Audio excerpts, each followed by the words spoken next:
Boa tarde, amigos. Estamos aqui de volta. Alguns aí pensaram que iam se livrar de mim, mas não se livraram. Né? Também dizem as más línguas, e é verdade, que dentro de algumas semanas eu vou embarcar para os Estados Unidos como correspondente do Diário do Comércio de São Paulo. Devo permanecer lá 1 ano e meio, 2 anos, mas durante esse tempo vou enviar para o programa os meus comentários gravados. Então eles serão enxertados aqui no programa, para que as perguntas, então, dirigidas pessoalmente a mim, terão que ser respondidas sempre na semana seguinte. Mas acho que isso não vai fazer diferença. Essa semana também, para variar, está rica em absurdidades e escândalos, e tão rica que certamente o programa vai abranger apenas 1% do que temos aí na semana. Começamos com o grande sucesso do filme sobre as Cruzadas, filme do Ridley Scott, que ninguém tem dúvida, é um diretor extremamente hábil. Não vou dizer um gênio, mas é um homem hábil e sabe o que está fazendo. Então ele fez um filme sobre as Cruzadas, no qual, vamos dizer, se consagra a visão oficial de que as Cruzadas foram feitas para converter à força os pobres muçulmanos. Isto é ensinado em todas as escolas do Ocidente, tá certo? Só que em alguns lugares existem variações. Nos Estados Unidos há muitas escolas que ensinam que não foi assim, mas aqui todas ensinam. Na verdade, é muito fácil você verificar em qualquer livro confiável de história, não um livro didático, tá certo? Pega livro de historiadores profissionais, de historiadores qualificados, e você verá que os muçulmanos, vamos dizer, invadiram e atacaram, né, a área cristã durante 400 anos. Ali eles escravizaram mais pessoas, mas muito mais, do que os europeus mais tarde viriam a escravizar na África. E este é um episódio do qual não se fala, é proibido falar dele, é indecente falar dele. Quer dizer, escravizar o europeu pode, né? Eu sugiro, por exemplo, a leitura de um livro já clássico de um autor brasileiro, Alberto da Costa Silva. O livro chama-se A Enxada e a Lança. É a história da escravidão num período que vai desde muito antes da chegada dos europeus à África, e ali é só você fazer as contas e você ver que os grandes escravizadores da história foram os muçulmanos. Do mesmo modo, os europeus então sofreram repetidos ataques e genocídios durante 400 anos sem a mínima reação, até que organizaram as Cruzadas num movimento puramente defensivo. E hoje, então, esta gangue de intelectuais politicamente corretos, tá certo? Imbuídos da missão de mudar o passado, vendem nas escolas e nos cinemas a versão de que os muçulmanos eram os coitadinhos, que estavam lá vivendo pacificamente, e os cristãos fanáticos, fundamentalistas, foram lá para convertê-los na ponta da espada. Isto é uma mentira grosseira, tá certo? Que é transmitida por pessoas semi-alfabetizadas para pessoas totalmente analfabetas. Incluo nesses semi-alfabetizados, evidentemente, o Ridley Scott, cujas fontes históricas para fazer o filme certamente não foram fontes cientificamente respeitáveis, é certo? Mas livros de divulgação que dizem exatamente o que ele queria ouvir. O pior é que a imprensa, além de você ter, vamos dizer, a mentira nas escolas e também no show business, a mídia em seguida reforça isto, vendendo de novo a mesma versão dos acontecimentos, né? Como acontece aqui. Isso não foi um choque de civilizações, não foi um choque de civilizações de maneira alguma, foi um simples gesto de autodefesa tardia, feita pelos europeus contra o invasor muçulmano, tá certo? Agora, uma publicação interessante que vocês poderiam consultar a respeito é World Christian Trends, de David Barrett, publicado em 2001, que traz os resultados de um recenseamento feito em todas as igrejas cristãs, quer dizer, católica, ortodoxa, protestante, não só da atualidade, mas ao longo de toda a história. Ali nós ficamos sabendo que o total de vítimas cristãs de genocídio ao longo da era cristã foi de 70 milhões de pessoas. Destes 70 milhões, 43 milhões no século XX. E destes 43 milhões, 13 milhões dos anos 50 até agora. Isto é, depois da Segunda Guerra, depois 5 anos, o período começa 5 anos depois de terminada a Segunda Guerra Mundial. Se você for ver a distribuição disso no tempo, você verá que do que foi morto a primeira metade do século XX, então que são daria mais ou menos 30 milhões, 20 milhões já estavam mortos antes da guerra.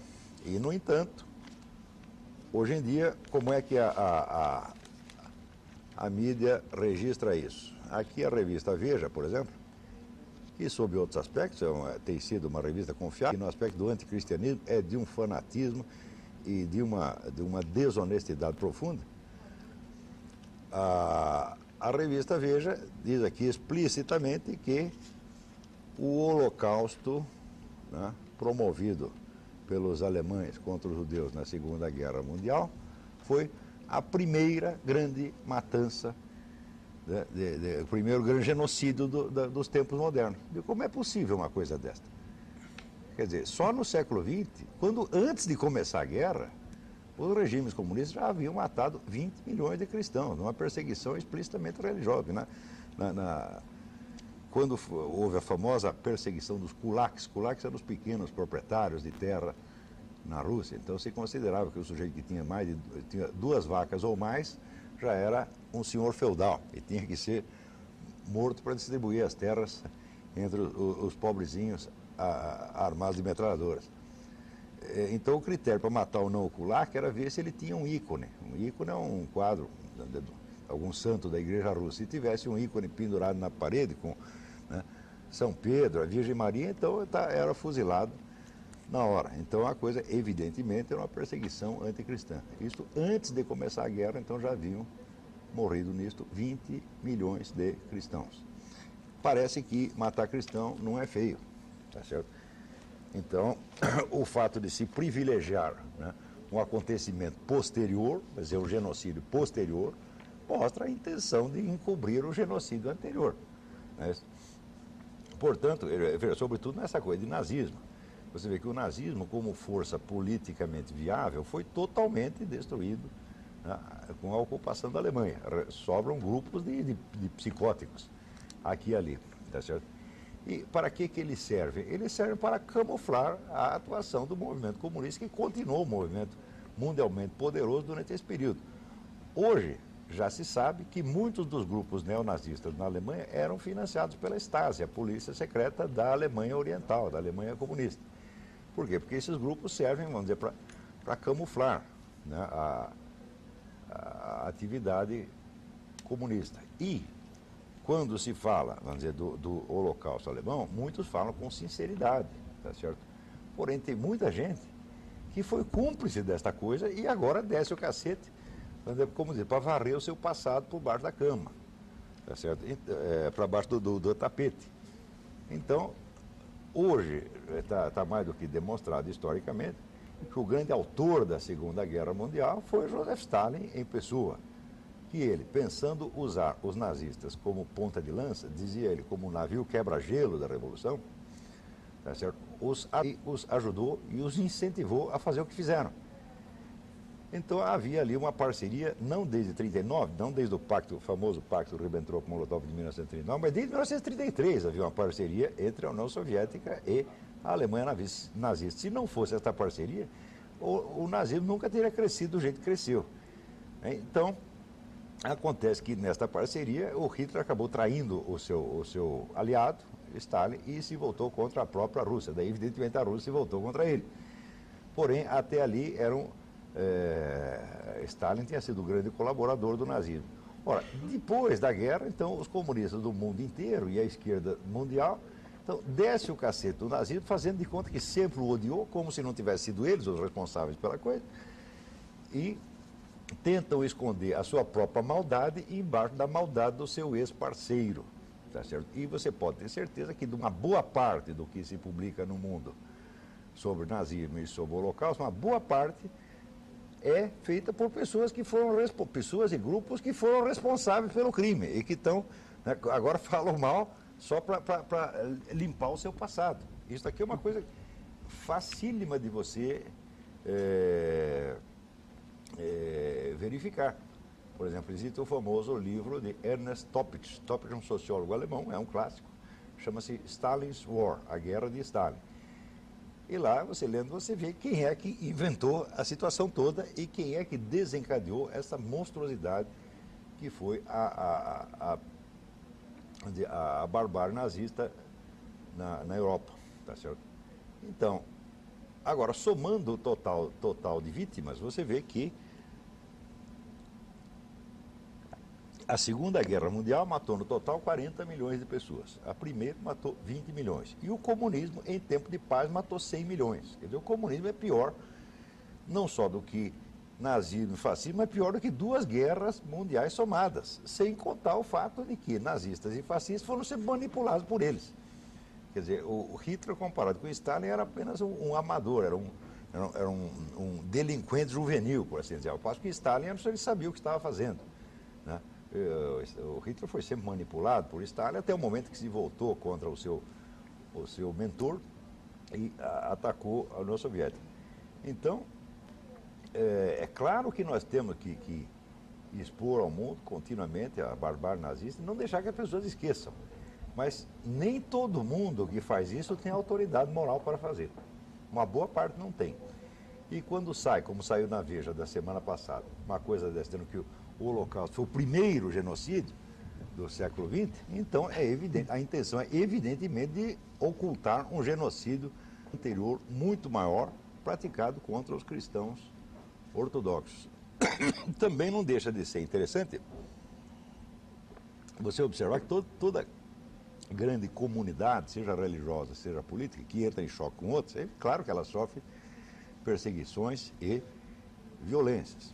Agora, se nós formos ver assim, por exemplo, os muçulmanos, eles dizem que tem 80 milhões de mártires. A conta é um pouco exagerada porque eles incluem como mártires os combatentes mortos na guerra, coisa que o cálculo aqui cristão não faz. Né? Ele inclui apenas genocídio mesmo, quer dizer, o ataque feito a uma população inerme, incapaz de se defender. Mas, mesmo supondo que fosse 80 milhões, que fosse 80, 70, 60, o número de muçulmanos mortos por muçulmanos é muito alto. E o de cristãos mortos por cristãos não chega, vamos dizer,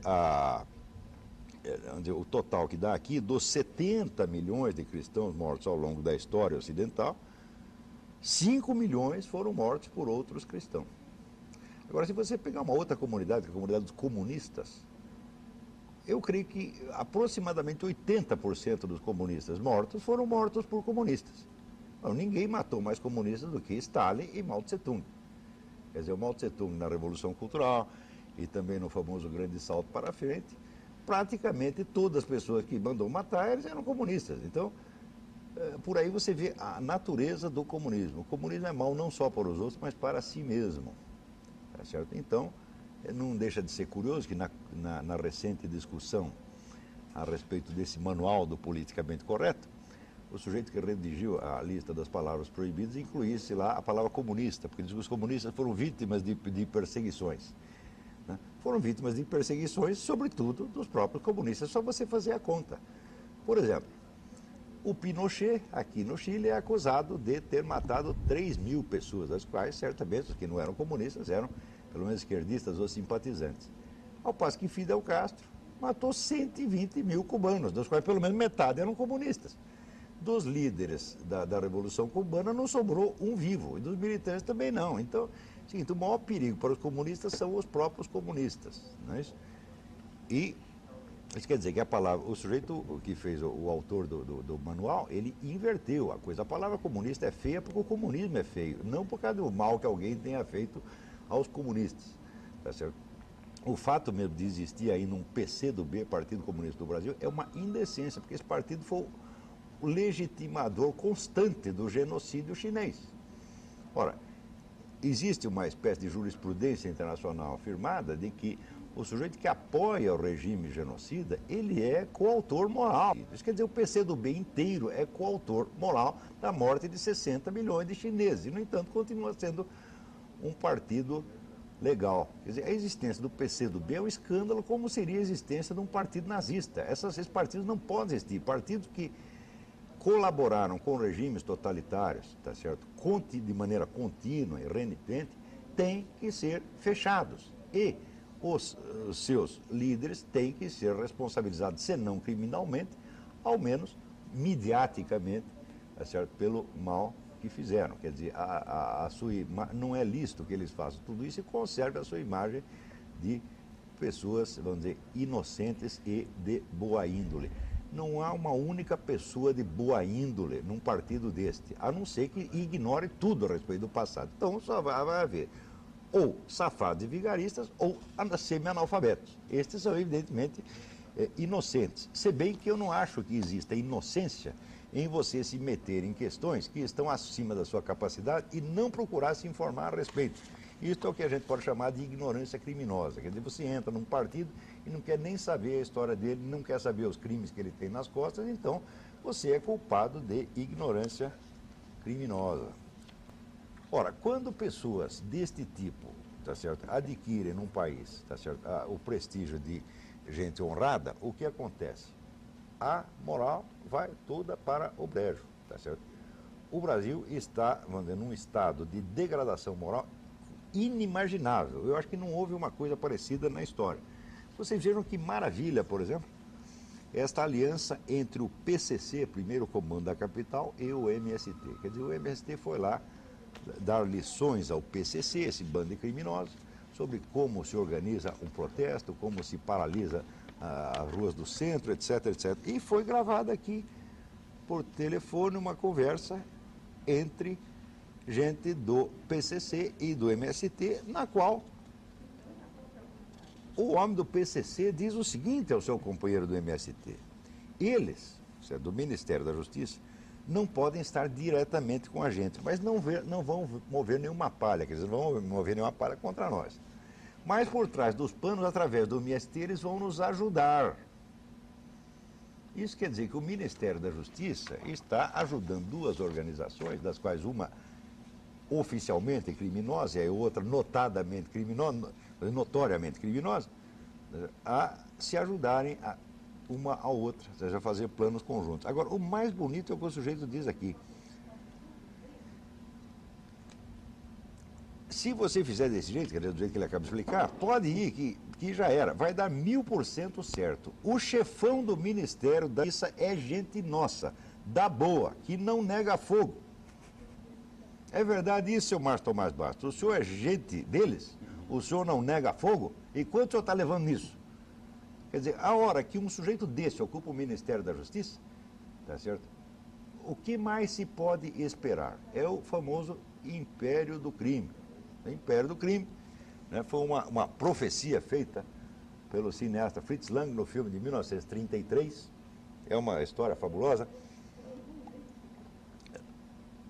No filme chamado O Testamento do Dr. Mabuse. O Dr. Mabuse é um gênio do crime. Ele começa como jogador, no qual ele hipnotiza os seus adversários e os induz a jogar mal e perder tudo para ele. Com isso, ele montou uma fortuna. Com a fortuna, ele monta uma organização criminosa que visa a tomar o poder no mundo inteiro.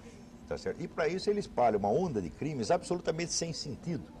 Tá certo? Crimes que às vezes não dão nem lucro, mas que é só para espalhar o terror e enlouquecer as pessoas. E depois o Dr. Mabuse é preso. Quando ele é preso, ele enlouquece, vai parar no hospício. E o que ele faz? Ele domina mentalmente o diretor do hospício, o médico-chefe, e usa o médico-chefe como canal para continuar gerenciando o mundo do crime. Tá certo? Então, o maluco que manda no dono do hospício, o criminoso maluco que manda no dono do hospício, usa como instrumento, é mais ou menos a situação aqui do ministro da Justiça, né, que é o agente, é o colaborador do PCC. O senhor vai esclarecer isso, senhor Márcio Tomás Bastos? Esclarecer não quer dizer inventar um subterfúgio. Não. Eu acho que toda a sua carreira tem que ser investigada para saber o que esse sujeito está dizendo aqui. Ou o senhor vai desmentir, vai dizer, não conheço o sujeito. Ora, O que é isto? Você acha que um chefe de uma organização criminosa vai ficar enrolando outro chefe da organização criminosa, se referindo ao senhor desse jeito? Os criminosos entre si têm que ser leais, senão é perigoso para eles. Então, muito provavelmente, o que esse sujeito diz a respeito do ministro é verdade, sim. O ministro está no bolso do colete dele. O ministro não nega fogo, tá certo? Ora, do mesmo modo, nós vemos aqui, similarmente, a mesma situação do criminoso maluco que domina mentalmente o diretor do hospício e o usa como office boy para transmitir as mensagens ao mundo do crime. Há uma situação igualmente absurda, que parece o Dr. Mabuse, é esta coisa das invasões do MST. Aqui no Mato Grosso do Sul, mais de 2.000 sem terra mantiveram reféns cerca de 20 funcionários do Instituto de Colonização e Reforma Agrária, INCRA. Então, esse negócio de invadir o INCRA já virou rotina. Toda semana invade o INCRA, bate nas pessoas, prende, usa como refém. Acontece o seguinte, o governo apoia o MST, o governo dá verbas ao MST e apoia para que ele invada os órgãos do próprio governo. Quer dizer, aqui o nosso amigo o Munir, ele comparava, vamos dizer, essa proteção que o governo dá ao MST às antigas cartas de curso, que é a autorização que o governo inglês dava aos piratas, como Sir Francis Drake, para que atacassem navios. Mas pelo menos tinha essa diferença. O governo inglês autorizava, a rainha da Inglaterra autorizava a atacar navio dos outros. Navio espanhol, navio fazer. Mas navio inglês não, agora aqui não. É o governo dá dinheiro e apoia o MST para que ele invada órgãos do próprio governo. Quer dizer, nesta maluquice nem o doutor Mabuse conseguiu pensar. E nós já estamos nisso. E ainda tem gente fazendo de conta que está tudo normal. Na semana passada, eu estive em Porto Alegre, participando do 18º Fórum da Liberdade. O Fórum da Liberdade é um empreendimento maravilhoso, feito por duas entidades de lá, o Instituto de Estudos Empresariais e o Instituto Liberdade, sob vamos dizer, a liderança, o patrocínio, sobretudo, do Jorge Gerdau, e anualmente eles promovem um amplo debate que é assistido por 2.000, 3.000 pessoas. É o único fórum de debate honesto que existe nesse país. Porque lá vai gente da direita, da esquerda, vai liberal, vai conservador, vai socialista, vai trabalhista, vai todo mundo, né? Eu mesmo tive aí o desprazer de debater lá com o Dr. Oded Grajew, que é o fundador do Instituto Ethos. O Dr. Oded Grajew é aquela alma bondosa e generosa que, constatando que o pessoal da esquerda só estava recebendo verbas das Farc, do MIR chileno, da Fundação Rockefeller, da Fundação MacArthur, da Comunidade Europeia, da ONU e mais os dízimos trilionários do PT, achou que devia ajudá-los em tão difíceis circunstâncias, tá certo? E fundou uma porcaria chamada Instituto Ethos. O Instituto Ethos reúne 1.000 empresas, 1/4 do PNB, para dar dinheiro para esses movimentos esquerdistas. Eu aqui com os meus botões, eu acho que ethos quer dizer, na linguagem luliana, eu também exijo com H os subsídios. E me botaram lá para debater com esse cidadão e ele, fez lá a exposição dele falando maravilhas a respeito da campanha fundada por ele mesmo, mostrando como ele é um sujeito benemérito e maravilhoso. E assim que ele terminou de falar, na hora que eu ia responder, ele disse, com licença, eu tenho um compromisso urgente, vou ali e já volto. Então me botou na situação de ou deixar a plateia na mão ou ter que responder na ausência do adversário, o que é exatamente, né, o que eu fiz. Não é isso? Então, mas isso é para provar que o senhor Oded Grajew, que é um dos mentores e financiadores do Fórum Social Mundial, bilionário Fórum Social Mundial, né, ele tem acesso a um fórum muito mais pobre do que o dele. E no dele não entra adversário dele, não. Tem algum liberal conservador falando no Fórum Social Mundial? Não, o senhor Oded nunca deixou. Agora, o Fórum da Liberdade, que é organizado com grande dificuldade por um grupo de empresários gaúchos que pagam tudo do bolso deles, tá certo? Não tem dinheiro de ONU, não tem dinheiro, sobretudo não tem dinheiro da Farc. No Fórum da Liberdade pode ir lá o seu Oded, tá certo? E dizer o que quiser. Tá? Como foi lá o Roberto Freire, e disse as besteiras que quis. É verdade que eu não ouvi o Roberto, foi lá o Roberto Freire, o Alckmin e o César Maia. Eu, como não quis, como eram 3 candidatos, no discurso de candidato não vou ouvir. Ouvi outras exposições, algumas excelentes, como o do meu companheiro de mesa, um economista indiano que mora na Austrália, que, segundo eu consegui entender do sobrenome dele, é Surya Radnapala. Deve ser isto. Se não é, isso é uma coisa parecida. Ele fez uma exposição, né, maravilhosa, mostrando que o risco individual é, na verdade, a essência e o motor da atividade econômica. Mas muito bem, lá no Fórum da Liberdade, então, se chama pessoas de todas as orientações ideológicas e elas dialogam. Agora, no Fórum Social Mundial, tá certo, que tem, vamos dizer, recursos de governo, de organismos internacionais, etc., etc., só entra a turma deles.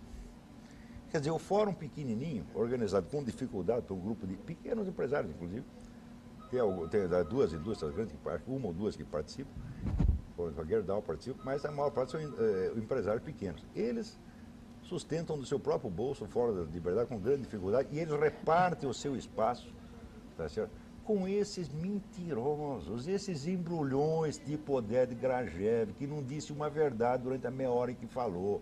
Tá vendo? Mas o pessoal tem essa gentileza. Agora, a turma do lado de lá jamais tem a gentileza. Ainda tem gente que tem a cara de pau de dizer que nós aqui deveríamos dividir o espaço desse programa, que é esta 1h30 semanal, né, com gente que tem o espaço inteiro de todos os canais de televisão o tempo todo para mentir o quanto quiserem. Né? Podemos até chamá-los. Eu vou chamar um dessas pessoas aqui, mas olha, vai ser pior para eles. Porque no Fórum da Liberdade, todas as vezes que essas pessoas toparam, ou comigo, ou com o embaixador Meira Pena, né, sempre se saíram muito mal. Porque eles só conseguem enganar a criança. Quando confrontados de verdade, se saem muito mal, saem com o rabo entre as pernas, saem quase chorando, como saiu, né, o homem do MST, o Stedley, na Feira do Livro de 98, quando teve o desprazer de se confrontar comigo, tá certo?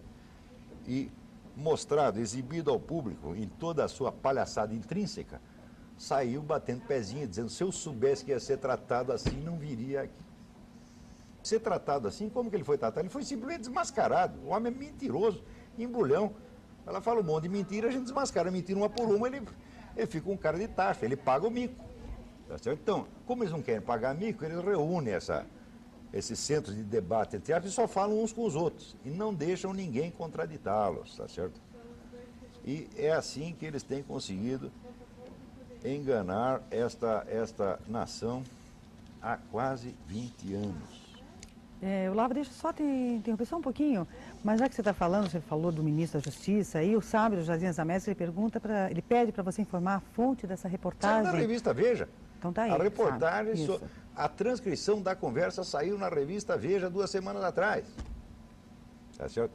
Então, é uma coisa pública e notória.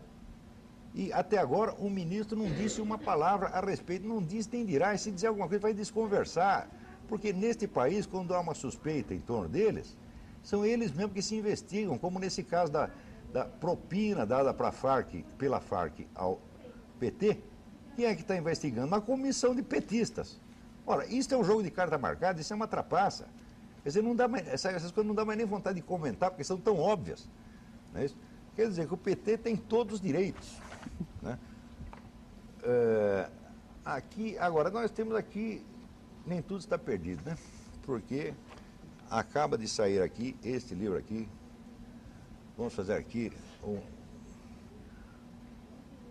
Está aparecendo aí? Tá, isso. Agora tá. O Brasil que deu certo, escrito por Gilberto Zancopé e José Monir Nasser, do qual vocês talvez tenham ouvido falar. É isso? Conhece o José Monir Nasser? É isso? Então, esse livro é uma história da soja no Brasil. E se chama O Brasil que deu certo, porque, na verdade, a única coisa que deu certo no Brasil nos últimos 30 anos é o plantio da soja. O Brasil está vivendo da soja, tá certo?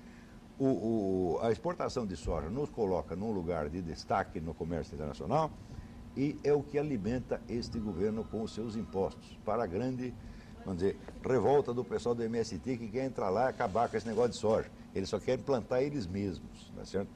Então, Porque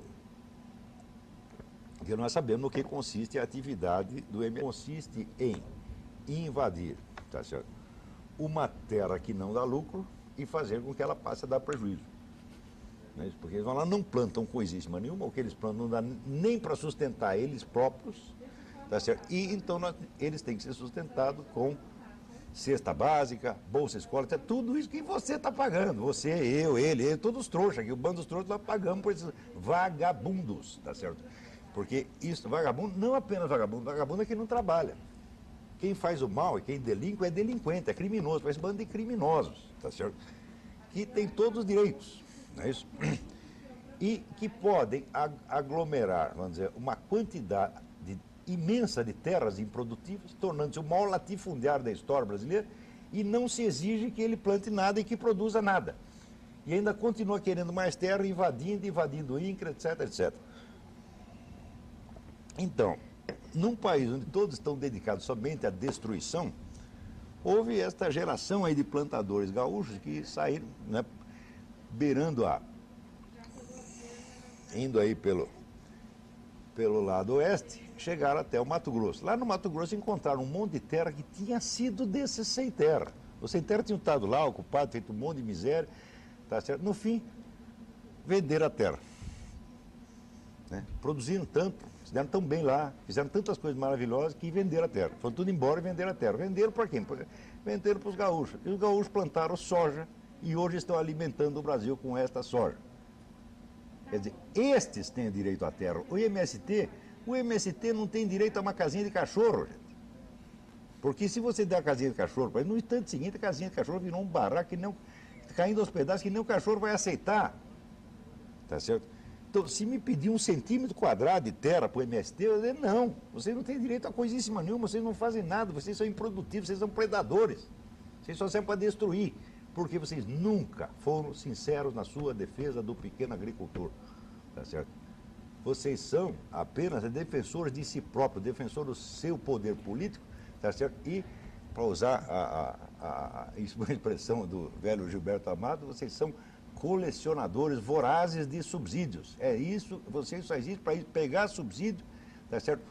Ocupar áreas estratégicas, entroncamentos rodoviários, etc., para poder paralisar o país quando quiser, tá certo? E ainda se fazer de coitadinho e pedir mais dinheiro, e mais dinheiro, e mais dinheiro, e mais dinheiro.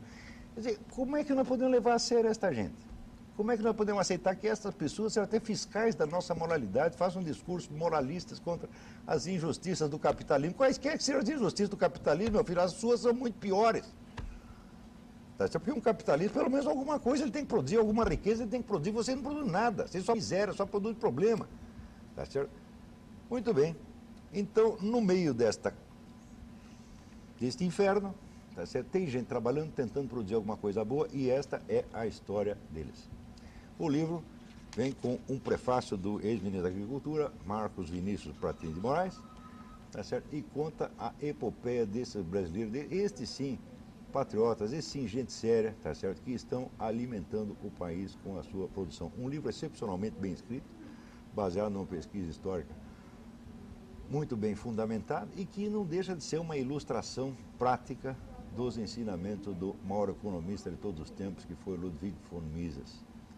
Que mostra assim, a economia é a ação humana, e a ação humana só dá certo quando ela é livre e desimpedida. Feito isto, o que você tem aí, Munir? Pois é, depois Além do livro. da propaganda positiva, muito obrigado, fico feliz com a sua... Enganei aqui o Munir, ele trouxe o livro escondido. Eu não sabia. Não, muita gente. Juro que eu não sabia. Olavo, muita gente, toda semana, o Munir já escreveu algum livro, qual foi o livro? Então tá aí, né, Munir? Muito bem. Então, já que o assunto, nós que entramos no assunto do livro, sem que eu tenha provocado, eu queria dizer que quando o Gilberto Sampaio e eu escrevemos esse livro, nós queríamos contar a história da soja. Como foi que o Brasil conseguiu ter a segunda maior produção de soja do mundo, só perdemos para os Estados Unidos e temos seguramente possibilidades concretas de sermos os maiores produtores do mundo. Já somos os maiores exportadores. E o que acabamos descobrindo ao longo da pesquisa da soja, além da própria história da soja, que é uma história fascinante, maravilhosa, sugiro que, se você gosta de assuntos produtivos, você tem que ler a história, é imprescindível. mas nós descobrimos que a história da soja é, antes de mais nada, uma fórmula para o Brasil que dá certo. Então, nós podemos dar certo sim, se nós entendêssemos o que aconteceu no caso da soja. No caso da soja, as condições que juntas se harmonizaram para que nós tivéssemos conseguido este grau de sucesso são basicamente três. De uma enorme quantidade de fatores, podemos retirar, resumir em três grandes famílias. A primeira era o desejo que tinham esses agricultores de dar certo. Porque se você não quer fazer alguma coisa, se não há um desejo, em princípio, de sucesso, nada funciona na vida. Porque o mundo não é assim, quer dizer, você até para ganhar na loteria tem que comprar o bilhete, não tem jeito. Não, você não ganha na loteria sem comprar o bilhete. Um mínimo de iniciativa tem que ter. O que acontece é que essa gente aí, que são esses agricultores aí gaúchos, que são basicamente imigrantes alemães e italianos que vieram, que entraram no Brasil pelo a partir, sobretudo, da metade do século XIX, embora a colonização alemã no Rio Grande do Sul e no Paraná tenha começado um pouco antes. Essa gente, que os italianos chegam depois na década de 70, né, de 1870, elas queriam dar certo de qualquer jeito.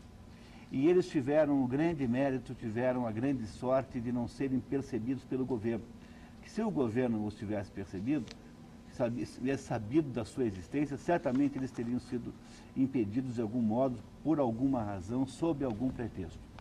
Então, a primeira condição é a existência de um desejo de dar certo, um desejo de prosperidade, um desejo de trabalhar com as próprias mãos e construir o sucesso. Esta é a primeira condição para tudo, aquilo que Ludwig von Mises chama de a ação humana. Von Mises costumava dizer que a economia não trata de coisas, a economia trata de comportamentos humanos. Pois a primeira maneira para que um país dê certo é que as pessoas que estão nele desejem dar certo de verdade e não apenas obter um emprego público. Eu sempre insisto nisso aqui, porque, de certo modo, o Brasil é um país de rentistas, não só no sentido econômico, de você botar o seu dinheiro lá para render junto ao Banco do Brasil, num título público qualquer, mas no Brasil eu tenho às vezes a impressão que a mentalidade, o desejo maior dos brasileiros seria encostar-se no Estado, criar para si próprio alguma pequena sinecura, mesmo que seja humilde e pequena, contanto que ele ficasse dispensado da necessidade de produzir o próprio sucesso.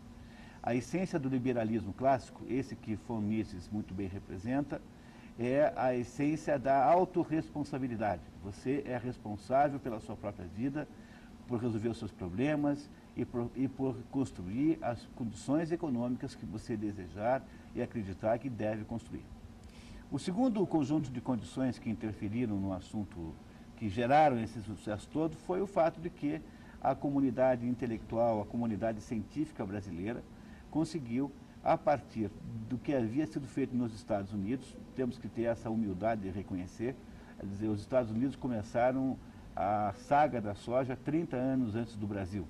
Hoje não há mais diferença, hoje nós estamos cientificamente e tecnologicamente equiparados a eles, mas nós sempre estivemos 30 anos atrás. Então, hoje uma geração, uma quantidade enorme de pessoas, todas elas citadas no livro, pessoa por pessoa, que aprenderam de mestres estrangeiros, sobretudo estadunidenses, técnicas com conceitos, abordagens, dados científicos e que puderam, então, produzir uma tecnologia brasileira de soja tão extraordinária que o Brasil é o único país do mundo que conseguiu transformar a soja rigorosamente tropical, que é o caso da soja hoje. Ela é tropical, planta-se soja no Brasil inteiro. Então, se você quiser saber onde é que tem soja no Brasil, é simples. Você pega o mapa do Brasil e faça o mapa dos CTGs. Onde houver um CTG, certamente tem soja. Você vai descobrir que a soja cobre todas as regiões, menos a Amazônia selvagem, menos as áreas excessivamente secas do Nordeste e as áreas litorâneas, porque as áreas litorâneas não se prestam a esse tipo de cultivo. No resto está completamente ocupado. Ainda há 90 milhões de hectares a ocupar nas regiões de pastagens degradadas do centro-oeste do Brasil. Esses 90 milhões de hectares garantirão que o Brasil, o centro-oeste do Brasil, mais do que o Brasil, será o maior produtor de alimentos do mundo. Isso é garantido. É só se nós não quisermos fazer, né? Só se nós nos perdermos com debates ginasianos, debates ideológicos, debates de natureza política e deixarmos escapar essa chance extraordinária que está nas nossas mãos. Ou seja, a ciência brasileira, a partir do patamar estabelecido pela ciência estadunidense em fitotecnia, em desenvolvimento de plantas, em melhoramento vegetal, permitiu que esse gaúcho que ia subindo do Planalto do Rio Grande do Sul na direção das Guianas, né? Quer dizer, na verdade, como se houvesse ali um imenso talvegue abandonado, aquilo que Getúlio Vargas chamava de marcha para o oeste, para os gaúchos representava a marcha para o norte, porque eles já estavam mais a oeste, né? Então a questão era subir para o norte. Essa é a segunda condição, segundo conjunto de fatos que nos ajudaram a conquistar esse destaque todo, estão descritos detalhes no livro. E a terceira condição necessária para que nós pudéssemos ter tido esse sucesso foi o fato de que tanto os cientistas quanto os agricultores algumas vezes se defrontaram com governantes de alma extraordinária, governantes como, por exemplo, os ministros Cirne Lima, com o ministro Alisson Paulinelli e também com o ministro Marcos Vinícius Platini de Moraes, que sabiam que a missão do governo não era atrapalhar, mas era liberar, sabiam que a missão do governo não era criar obstáculos, mas era criar facilidades, sabiam que tinham que confiar e apresentar a estes pioneiros, tanto cientistas quanto agricultores, uma ajuda que foi preciosa para que o governo não atrapalhasse, ou seja, na hora em que nós tiramos os cascos do Estado de cima da iniciativa do pequeno agricultor, de cima do cientista competente, nós produzimos essa maravilha chamada soja. Os brasileiros deviam prestar atenção nessa história para entender a soja. Ela merece em si própria, obviamente, muito respeito, mas aí está, dentro deste sucesso da soja, a verdadeira fórmula que nós brasileiros devíamos usar para todos os outros assuntos, desde o combate à criminalidade até qualquer coisa que você possa imaginar. E é este a grande contribuição que a soja traz ao Brasil. Ela é a descoberta da fórmula que nos faz ser vitoriosos e, na verdade, infelizmente, ainda há baixa percepção sobre esta metodologia, o que torna a experiência da soja, de certo modo, ainda um pouco solitária. E isso é, de fato, o maior de todos os fatos angustiantes que nascem dessa situação. Ou seja, a soja é um sucesso em si e é um sucesso como modelo. E nós devíamos prestar atenção nisso. Bom, nós temos a participação de alguns telespectadores e o Márcio do Morumbi, lá de São Paulo, ele faz 2 participações. Então, eu vou ler até a segunda, depois nós vamos falar da primeira dele. Sobre os sem-terras, Olavo, ele diz que se os sem-terras podem reivindicar a terra, eu gostaria de reivindicar o que eu quero ter uma Ferrari, porque ele tem também o mesmo direito, diz ele. Eles só querem terra produtiva, já cultivada, com casa. E lazer, é claro. Esse é o comentário claro, do Márcio. Não só querem a terra produtiva já com tudo arrumadinho, mas eles querem para estragar. Sim. Estraga e depois vende. Isso é um escândalo. Quer dizer, isso é uma quadrilha de bandidos mesmo. E depois ele fala sobre os partidos, você estava comentando sobre os partidos. Antigamente tinha só 2 partidos, agora temos dezenas de partidos. Todos esses trilhões que saem dos cofres públicos para pagar todos esses partidos, se fossem investidos em nosso país, com certeza seríamos um país de primeiro mundo. Comentar também sobre Angra dos Reis, que é um forno de queimar nosso dinheiro. Um grande abraço a todos e o programa é ótimo. Obrigado, Márcio. Então, por exemplo, o famoso dízimo do PT. Não é isso? Quer dizer, o PT, ele criou um negócio que é idêntico ao regime nazista e comunista, que é o Partido-Estado. Quer dizer, o partido que está tão imbricado no Estado que não dá mais para você distinguir os interesses de um e os interesses de outro. Mas, por exemplo, se esses dízimos do PT virassem impostos, né, e voltassem para o próprio Estado, já seria um grande benefício. Né? Poderia investir em coisa produtiva. Né? A coisa mais produtiva seria, por exemplo, a remoção dessas pessoas da vida pública. Já seria um grande benefício. Né? Agora, para você ver como estão as coisas, ninguém, exceto a revista Primeira Leitura, deu, ou pelo menos deu com destaque, a seguinte notícia, que 6 agricultores amiguinhos da freira Dorothy Stang tá certo? Estão sendo procurados pela polícia pelo assassinato de um sujeito. Essa corriola da dona Dorothy, de Freira, de Freira, lembraram o seguinte: está em vigor o decreto de Pio XII, ratificado por João XXIII, tá certo? Em 1959, segundo o qual qualquer católico que colabore com um regime ou partido ou organização comunista está automaticamente excomungado. Então essa dona não era freira coisíssima nenhuma, era a freira lá para a corriola dela, tá certo? Não é freira, não é nem católica, não é um membro da igreja, tá certo? É apenas mais uma comunista disfarçada de freira, tá certo? Esta corriola dessa freira, isso também era um bando de delinquentes, tá certo? E isso está ficando cada vez mais claro. Agora, quando matam a freira, tá certo? Que até hoje ninguém sabe direito quem matou, tá certo? Se faz um bafafá tremendo. Agora, quando os amiguinhos da freira matam um outro, não, isso aí a gente vara para baixo do tapete, não se pode falar disso.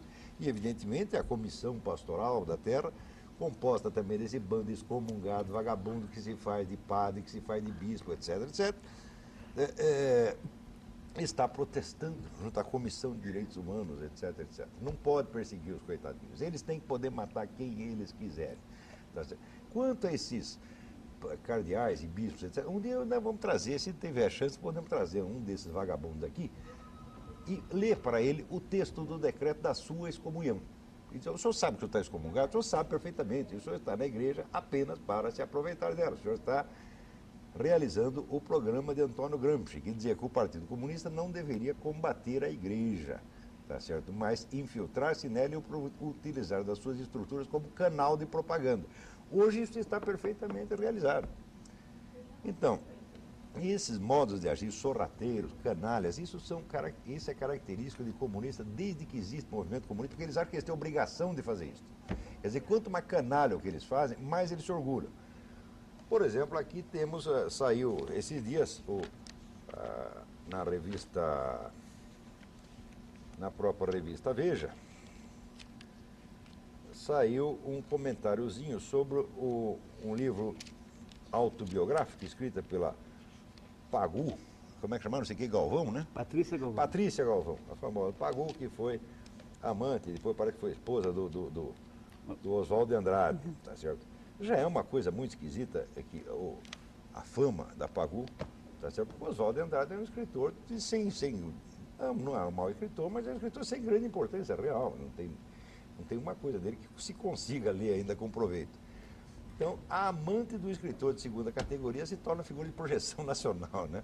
Já é uma coisa esquisita. Mas a Pagu conta aqui, né? Ela dá o testemunho dela, ela sempre foi comunista de carteirinha, tá certo? Nesse livro, ela mostra que era serviente ao partido ao ponto de aceitar qualquer instrução, por mais imoral que recebesse do partido, está aqui, 144, vamos lá. Então, ela conta aqui que já naquela época, isso em 1932, o Partido Comunista Brasileiro já tinha, tá certo, toda uma rede de criminosos a seus serviços. Isso sempre foi normal, quer dizer, hoje falamos ligação PT-FARC, tá certo, o Partido Comunista Chileno com o MIR, etc. Tudo isso para eles é arroz com feijão, eles sabem perfeitamente, não há um comunista experiente, um líder comunista que não saiba que o que eu estou dizendo é verdade. Então diz a Pagu. Eles tinham, essa ala do partido chamava-se na época Comitê Fantasma. Agora, a juventude que entrava, os recém-chegados, ignorava a existência do Comitê Fantasma, se alguém falava, eles até duvidavam. Como hoje se duvida da parceria PT-FARC. Gente inexperiente, gente que não conhece o assunto, ou fala pela primeira vez e acha que é invenção. Né? Porque muitos comunistas duvidavam da existência do Comitê Fantasma. Ninguém sabia que ele tinha suas ramificações no centro da malandragem carioca. Batedores de carteira, cafetões, assaltantes, tudo ligado ao PCB. Isso já era assim em 1932, como era em 1920, como era em 1917, como era desde a fundação da primeira Internacional Socialista e Comunista por Karl Marx em 1848. Eles sempre estiveram, vamos dizer, no comando da bandidagem e estão hoje ainda, tá certo? Então, não há nada de estranho de que estes amiguinhos da freira tenham matado gente e tal. Isso é normalmente assim. Agora, se você se defende contra um deles, Se você defende sua propriedade contra um deles, você é um bandido, você é um monstro.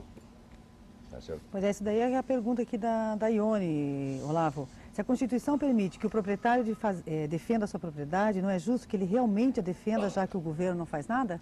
Mas o governo está aí, preste bem atenção, nós estamos sob um governo revolucionário, comunista, aliado a Fidel Castro, aliado a Hugo Chávez, que está promovendo uma revolução no continente. Esta revolução é realizada por meios diferenciados, mais violentos num lugar, mais pacíficos e mais moderados no outro, mas há uma estratégia global. Essa estratégia está amplamente documentada nas atas do Foro de São Paulo e em todas as discussões internas desses partidos, que não são secretas, são apenas discretas. Quem não é pesquisador, não é da área, não é militante, não se interessa por essas coisas. Mas se você ler as atas dos congressos do PT, você verá claramente que é um partido revolucionário tão comunista quanto qualquer outro partido comunista que tenha existido. Porque um partido, para ser comunista, não precisa chamar de Partido Comunista. O Partido Comunista tem uma infinidade de nomes. O Partido Comunista americano, sabe como é que chamava? Workers' Party, para trabalhadores. A mesmíssima coisa. O nosso não é senão uma cópia, tá certo? Do Workers' Party americano. Então, o partido governante, a função dele no Brasil, dentro da estratégia continental, é muito clara. Ele tem que manter a estabilidade da produção capitalista de modo a que ela sirva, através de impostos, para subsidiar o Estado revolucionário que vai acabar estrangulando e que já está estrangulando o próprio capitalismo. É por isso que o governo tem essa política ambígua. Neoliberal. Neoliberal. Por um lado, ele até ajuda os empresários, por outro, estrangula com impostos e os criminaliza por tudo quanto é jeito. E não lhes dá meios sequer de defender as suas propriedades. Esta política ambígua, nós deixamos de ganhar dinheiro, mas nós lhe tiramos todos os direitos, nós tiramos todo o poder, nós tiramos todos os meios de defesa. Hitler resumia isso dizendo que se tratava de colocar a empresária de joelhos. Quer dizer, você deixa ganhar dinheiro, mas ele está de joelhos. É uma das muitas maneiras que você tem de dizer. Pessoas que só pensam em economia e que não veem a sociedade como um todo, tá certo? Veem que há uma política aparentemente pró-capitalista, ou pelo menos não tão comunista quanto se esperava, dizem, que maravilha, Lula mudou, etc. Vocês são os trouxas, os idiotas, analfabetos, vocês nunca leram nada, nunca leram uma linha de Lenin, nunca leram Antônio Gramsci, não sabem o que estão falando, dando palpite quer dizer, vocês, na verdade, vocês merecem apanhar desses comunistas, porque vocês são burros, entendeu? E vocês também é ignorância criminosa. Porque vocês estão deixando a democracia capitalista destruída aqui, quem vai pagar por isso são seus filhos, seus netos. Ou pior, nem os seus, porque você vai retirá-los, você vai mandá-los para o exterior. São os filhos, os netos dos pobres de hoje. Na Revolução não são os ricos que perdem, não, os ricos vão tudo embora. Quem fica para morrer são os pobres. Quem ficou? Você não vai dizer que quando Stalin matou 20 milhões de russos, eram 20 milhões de milionários. Era a classe dominante. Não. Era trabalhador, era pequeno proprietário, era mendigo, prostituto. O que é que o governo Lenin fazia? Fuzilava. Você pegou o sujeito, vamos dizer, na mendicância, é fuzilado na hora. Isso era assim. São estes que pagam. Tá certo? E a culpa, em primeiro lugar, dos autores da coisa. E, em segundo lugar, é de vocês, capitalistas covardes, tá certo? Que não compreendem o valor do próprio capitalismo. Vocês só querem do capitalismo o lado que lhes aproveita, tá certo? Mas não querem os direitos fundamentais, o governo civil, a cultura moral. Tudo isso para vocês não interessa. Vocês não são capitalistas, vocês são aproveitadores. Tá vendo? Aqui seu Antônio Hermílio, aqui seu Setúbal, tá certo? Vocês que são os grandões e que vivem de joelhos na frente desses comunistas, quando é que vocês vão tomar vergonha na cara? Quando é que vocês vão entender que o capitalismo não foi feito só para enriquecer vocês, mas para assegurar o direito de milhões? Quando é que vocês vão parar de vender os nossos direitos, tá certo? E as nossas liberdades, em troca, tá certo? Desse proveito imediato que essa aliança espúria e porca com comunistas está lhes dando? Até quando nós vamos ter que aguentar isso aí? Então, a função do governo brasileiro na estratégia continental é assim. O Fidel Castro é o motor da história, o Hugo Chávez é o acelerador e o governo brasileiro é o breque. Mas o governo brasileiro é tão comunista quanto o Hugo Chávez e Fidel Castro. Não se iludam. Vamos continuar aqui? Quer falar alguma coisa? Não? A Marise do Portão e o Rui da Boa Vista, eles falam do MST. Então a Marise diz o seguinte, ela também não concorda com o MST. Então, contudo, gostaria de que fosse alguém desse falso movimento no Mídia Sem Máscara, para que pudesse ser confrontada as ideias do MST com pessoas como vocês da mesa, que sabem como mostrar a verdade. Então, a sugestão da Marise é que nós... Primeiro que eles não virão. Porque o João Pedro Stedler não vai, depois do que se passou na Bienal do Rio 98, ele não quer me ver nem pintar de ouro. Será que não consegue trazer alguém lá? Tá certo. E se o João Pedro Stedler não vem, só se vier outro mais trouxa do que ele. Né? Mas pode tentar. Pode tentar, Marise, vamos tentar. E o Rui... Se quiser discutir... Olha, eu estou faz 20 anos, não faço outra coisa senão discutir com esses caras. Eles é que fogem.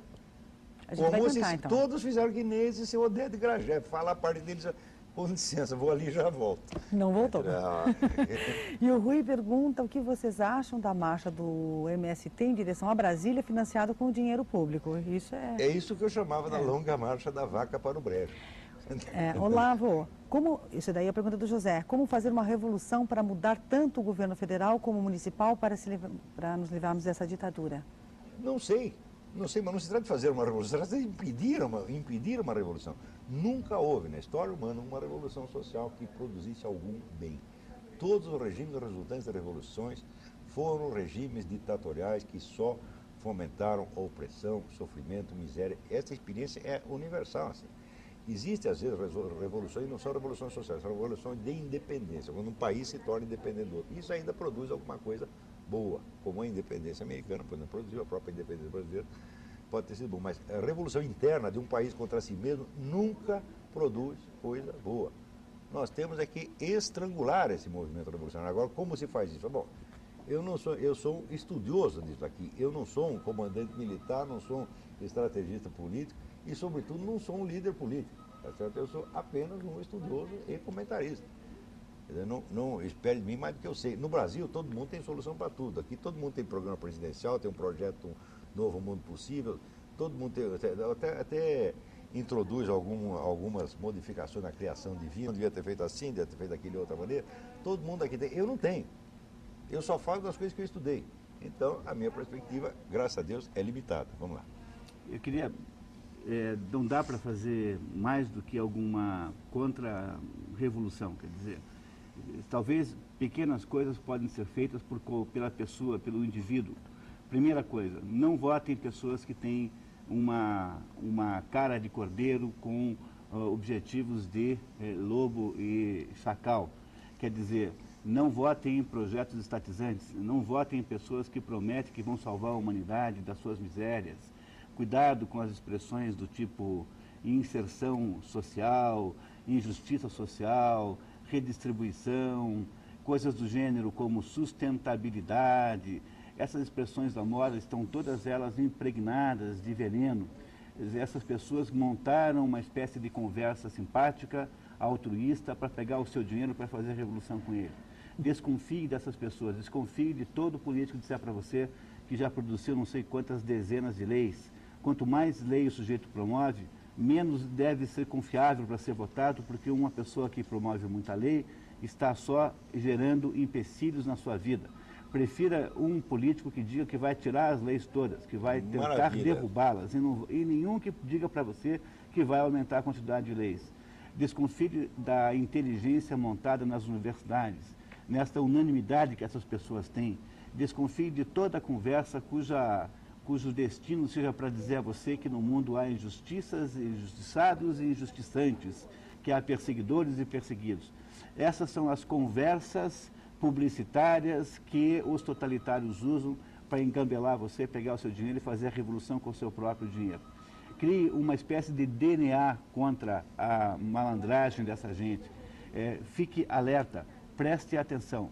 Se você fizer isso, já estará fazendo tudo o que você pode fazer, talvez, para diminuir a possibilidade de eles continuarem nos enganando. O Américo da Santa Helena, Olavo, diante do quadro que o senhor está passando, não é o momento dos militares tomarem o poder? Pergunta do Américo. Eu não sei, eu não estou aqui para dar conselho para militar, tá? Quer dizer, eles também têm lá a sua visão da coisa, devem saber onde eles apertam o sapato, tá certo? O que eu sei é que nós do povo, não podemos continuar colaborando com essa gente. Tá certo? Quer dizer, não se trata de você fazer um movimento organizado, não é bem isso, não. É simplesmente a gente recusar a cumplicidade com essa gente. Por exemplo, Se você pega um grande jornal, uma, duas, três, quatro, cinco mentiras dessas, por que continua lendo esse jornal?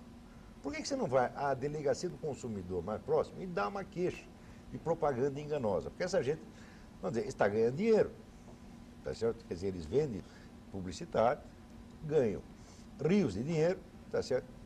E em troca anunciam que estão oferecendo ao público, vamos dizer, um serviço jornalístico decente. Se eles não o fazem, é propaganda enganosa.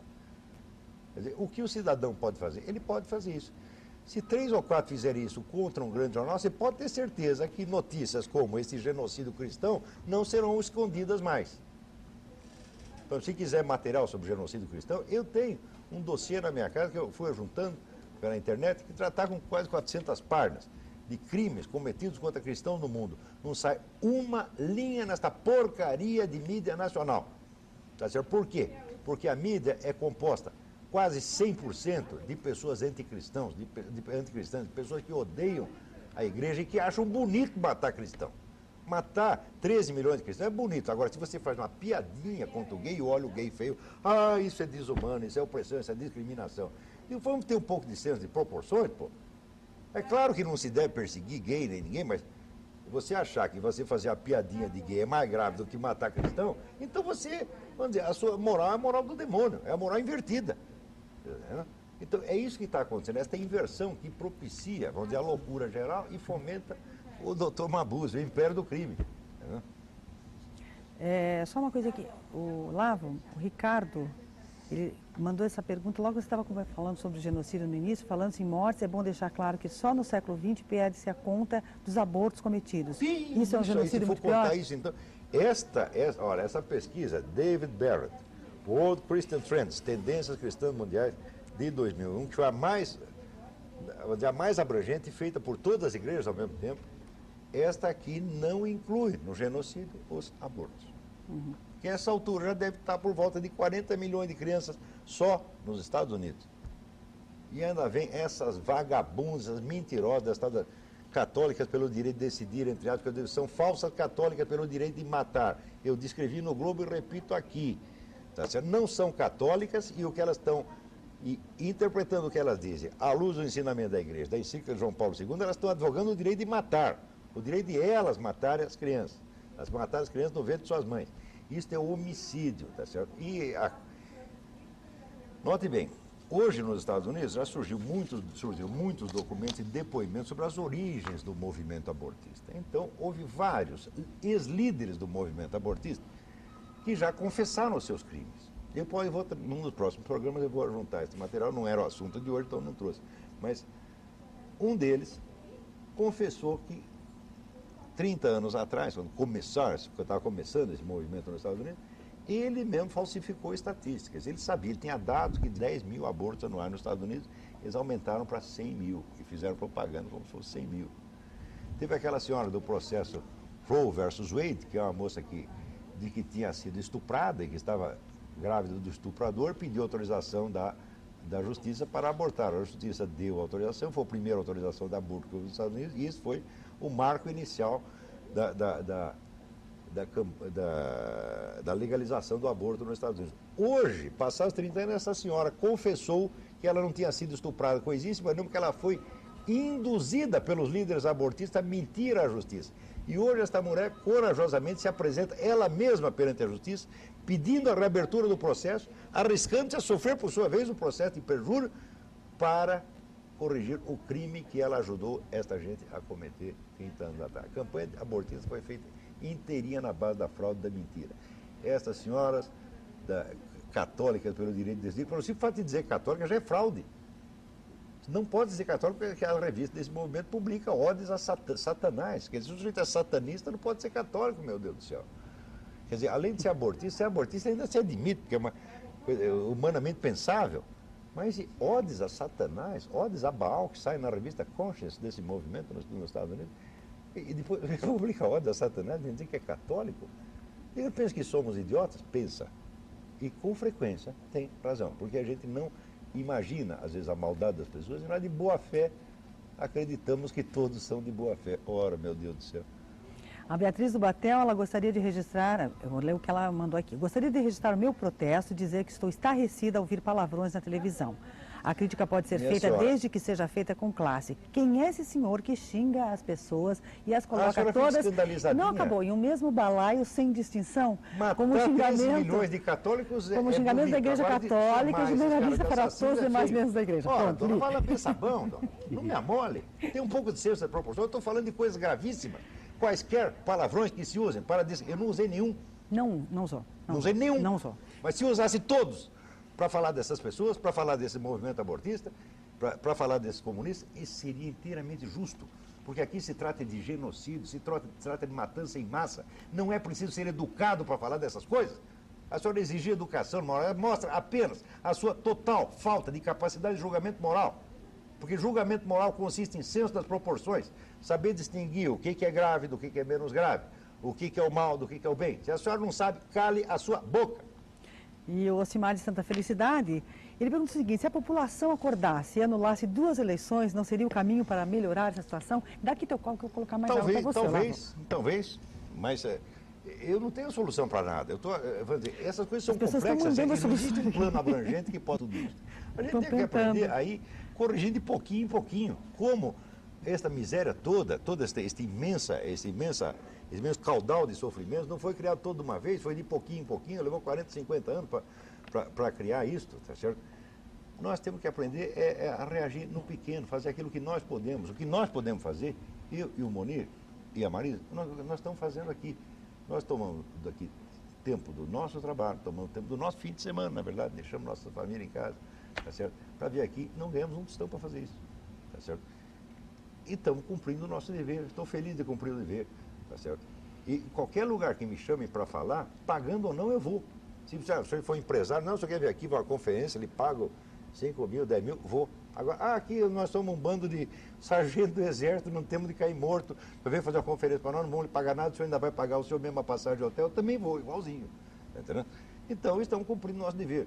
Cumpra o seu dever, lute na escala pequena, não pense, como é que se diz, em movimentos macro, tá certo? É só cada um cumprir o seu dever e, sobretudo, recusar a colaboração com essas coisas e não ligar quando pessoas que são, vamos dizer, cúmplices disso, se fazem de ofendidinha. Fica, ele falou palavrão. Então, o que tem problema de falar palavrão? Eu estou falando de coisa grave, dona. Eu não estou aqui falando de futilidades. Eu estou falando de homicídio, eu estou falando de sofrimento, eu estou falando de sangue humano derramado. E a senhora ainda quer que eu faça isso muito educadamente? Ora, nós somos vozes que estão sendo sufocadas na mídia. É verdade que eu não posso nem pessoalmente me reclamar, mas eu sou o último que sobrou na grande mídia. Tem eu e mais ninguém. E eu vi todos serem calados, marginalizados, demitidos, censurados. Todos, dezenas e dezenas, dezenas de jornalistas excelentes e comentaristas muito bons. Sobrou eu. Por coincidência, parece que o meu nome, que veio de uma raiz que significa sobrevivente, uma raiz norueguesa que também significa várias coisas, também quer dizer lobo e tal, mas quer dizer sobrevivente. O Olavo? É. E o Carvalho também, o Carvalho é firme, olha. O Carvalho não aguenta, quer dizer, o Carvalho aguenta. Então, sobrou eu. Agora, lembre-se que, como era 10 anos atrás, ou 20 anos atrás, 20 anos atrás, a mídia brasileira era bem equilibrada. Você tinha metade conservador, metade esquerdista, tá certo? E, note bem, quando um esquerdista era perseguido pelo governo, a classe jornalística inteira, incluindo eu, ia lá defendê-lo.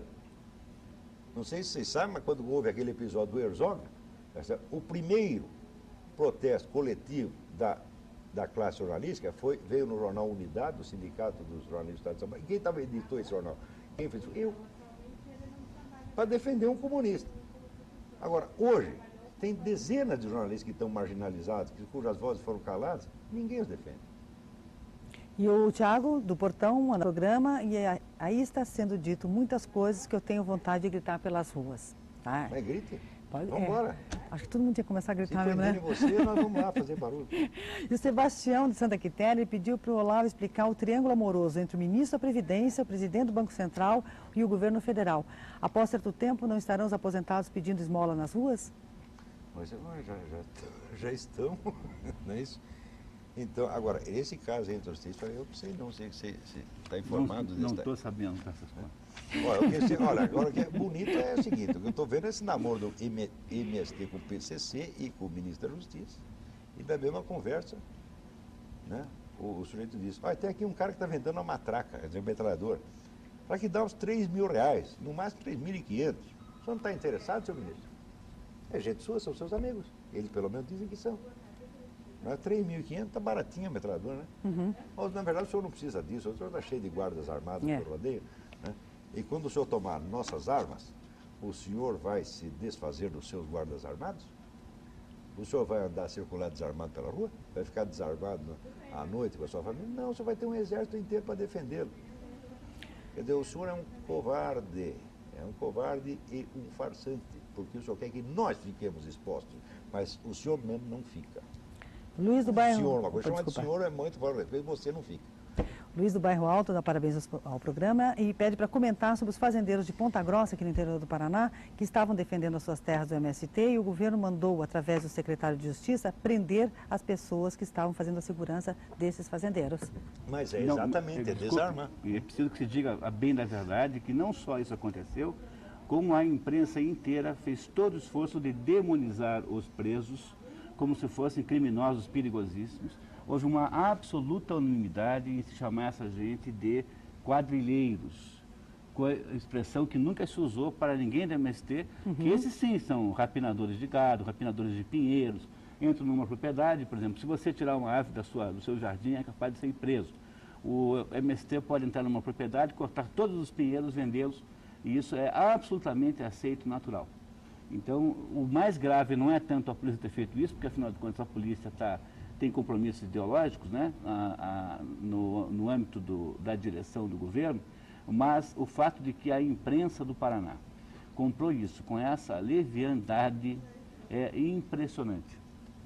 E essa é o retrato do assunto no Brasil inteiro. Quer dizer, não há o que o MST possa fazer de barbaridade que não seja automaticamente perdoado em relação à criminalização que se fará de qualquer pessoa que tenta defender a sua propriedade.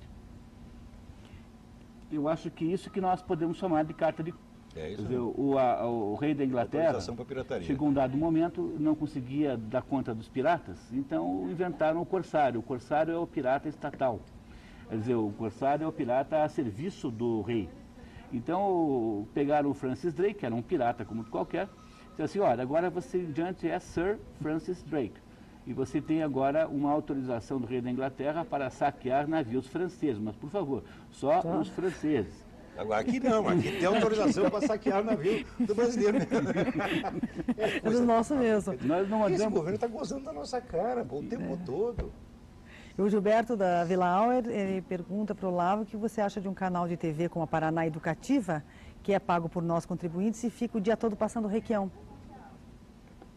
Está lá para isso, tá certo? Então, porque aqui é o seguinte, o governante, ele não lembra que o dinheiro não é dele, ele acha que é dele, ele está lá para servir o governante, esse é o hábito brasileiro. O Tony Blair, ele pergunta, a Débora do Aguaveiro pergunta, Tony Blair, que é do Partido dos Trabalhadores, pode ser considerado um comunista? Não. O partido não, aí é coincidência de nome. O Partido Trabalhista inglês, ele é um partido trabalhista mesmo, tá certo? E dentro do Partido Trabalhista sempre houve correntes pró-comunistas e correntes anticomunistas.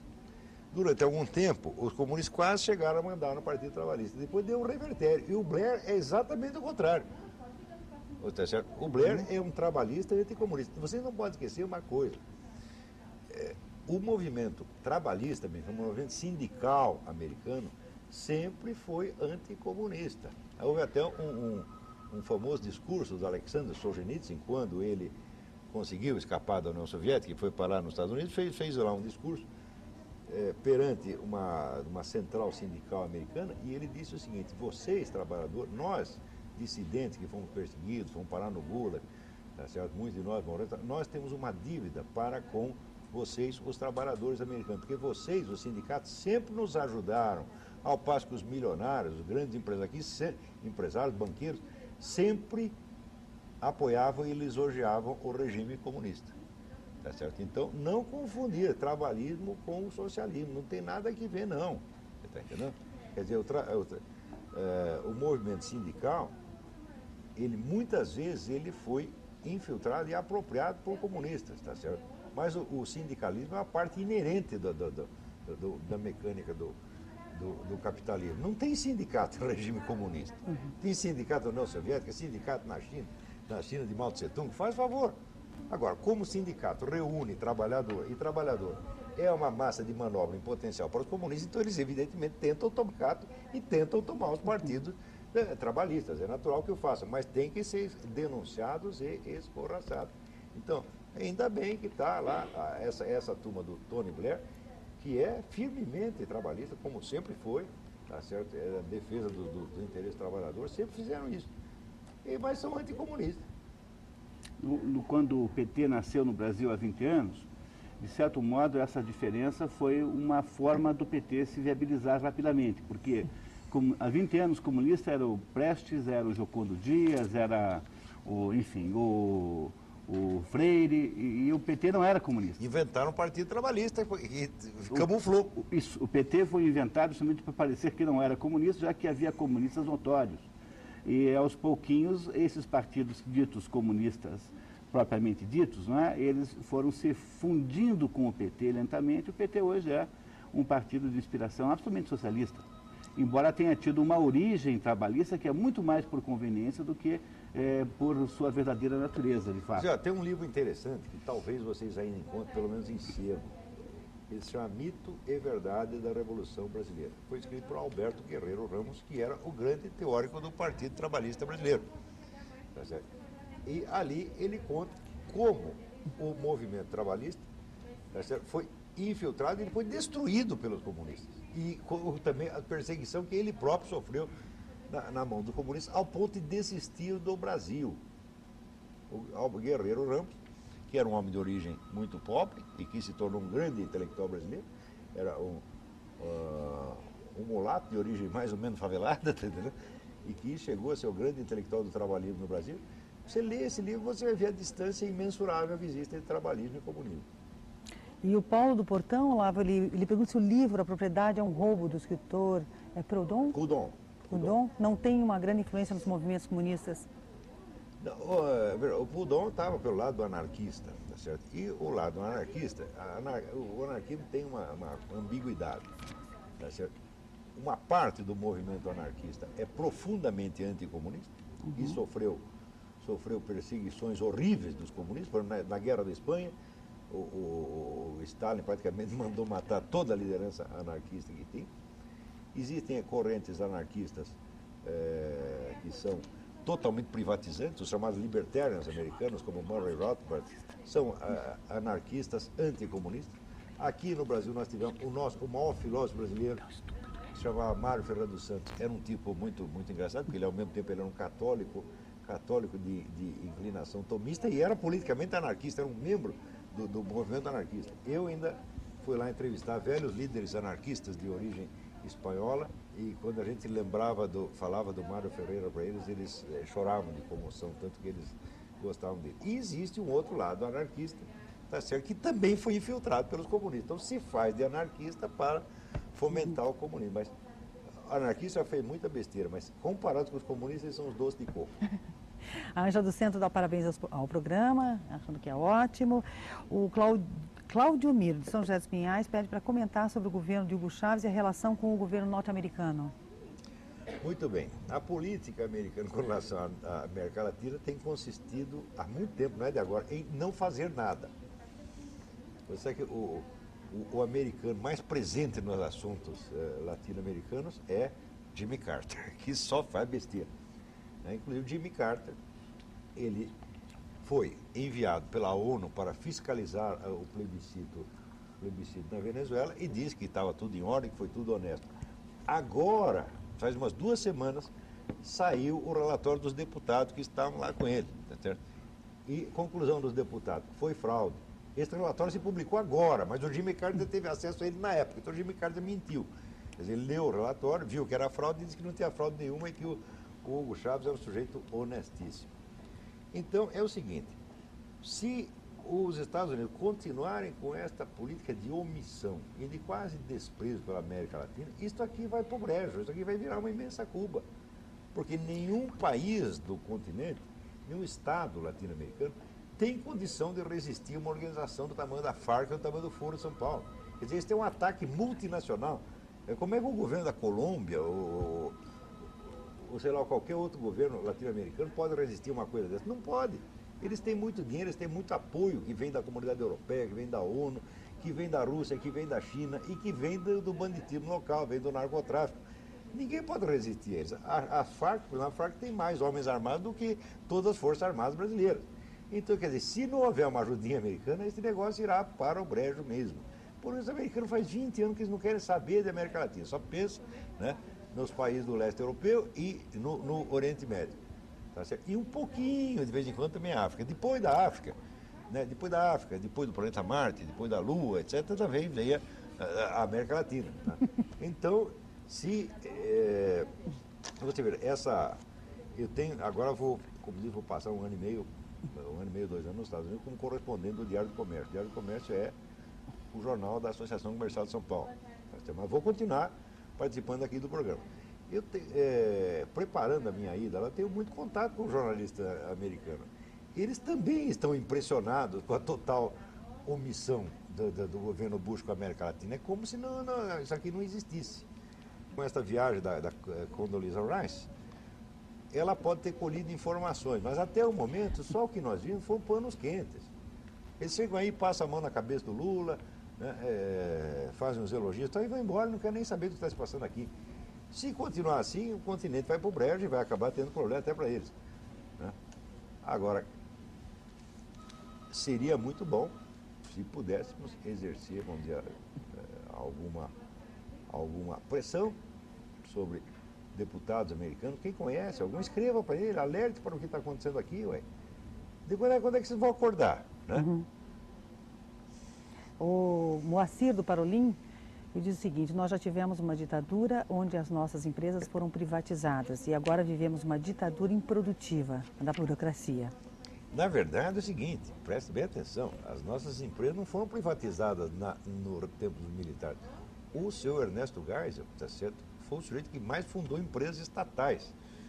Na sua segunda etapa, o governo militar estatizou brutalmente a economia, gerando o problema que até hoje nós carregamos. Por exemplo, fizeram aquela famosa usina de Angra dos Reis, que a usina estava afundando na terra, nunca funcionou.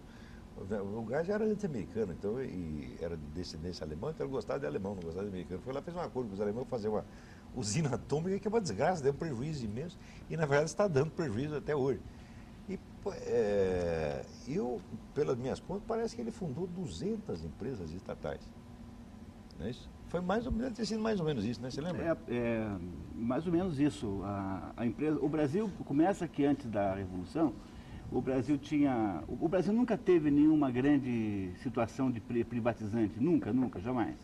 Quer dizer, até a Segunda Guerra Mundial havia uma espécie de tolerância, sobretudo entre a Segunda Guerra Mundial e a Revolução de 64, houve uma espécie de atratividade, de tendência a atrair capitais estrangeiros, sobretudo americanos, canadenses. As companhias de energia elétrica e telefones eram todas estrangeiras, uma exceção ou outra. Aí quando chega o governo do Castelo Branco, o Roberto Campos e o Otávio Gouveia de Bulhões, 2 homens extraordinários, eles começam a consertar a macroeconomia, não se interessam muito pelas empresas em si, porque havia uma desordem tão grande, eles passam, e o governo do Castelo Branco foi muito curto, também é preciso que se diga isso, e eles se preocuparam muito mais com a macroeconomia. O Delfim, que vem logo em seguida, é um sujeito que quer que a economia cresça. Então, novamente, é um macroeconomista. O Delfim, por todo o respeito que eu tenho a ele, eu tenho a impressão que o Delfim não tem a menor ideia do que seja uma empresa real, assim, uma firma, no sentido de pagar funcionário.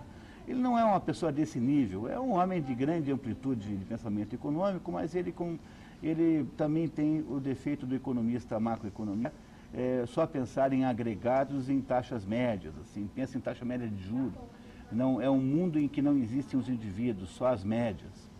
Aí o Geisel, quando assume o governo, o Geisel resolve aprofundar o controle, porque aí naquele momento havia uma opção: ou o governo militar entregava o poder para o Carlos Lacerda, digamos assim, para alguém como Carlos Lacerda, para alguém como Ney Braga, ou seja, para um governante civil confiável, ou o governo aprofundava a ditadura militar. E foi o Geisel quem, se por um lado fez um pouco de distensão política, ou seja, ele controlou as áreas mais agressivas do Exército, ele, por outro lado, criou um aprofundamento da estatização no Brasil.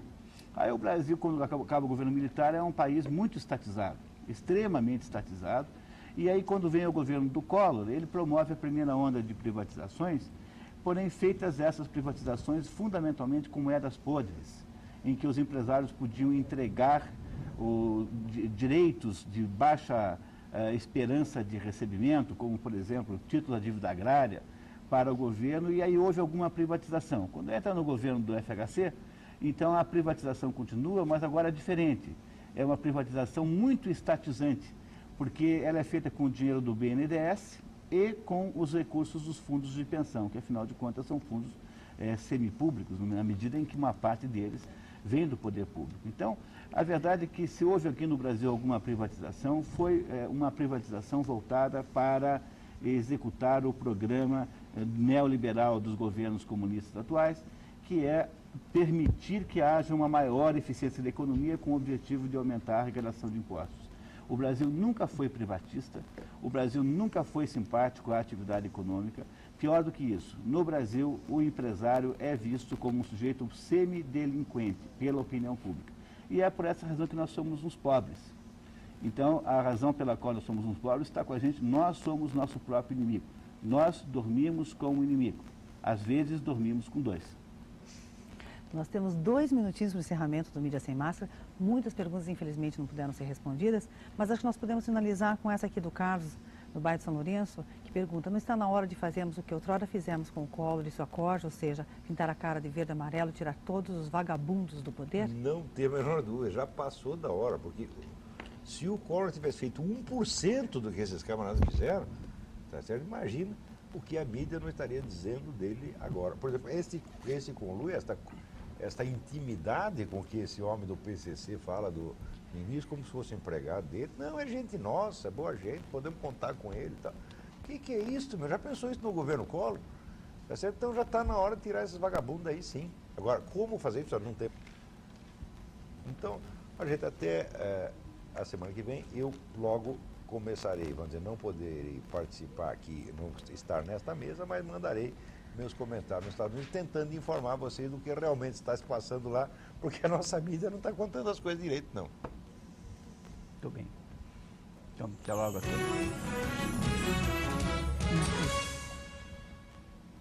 E lembrando, mais uma vez,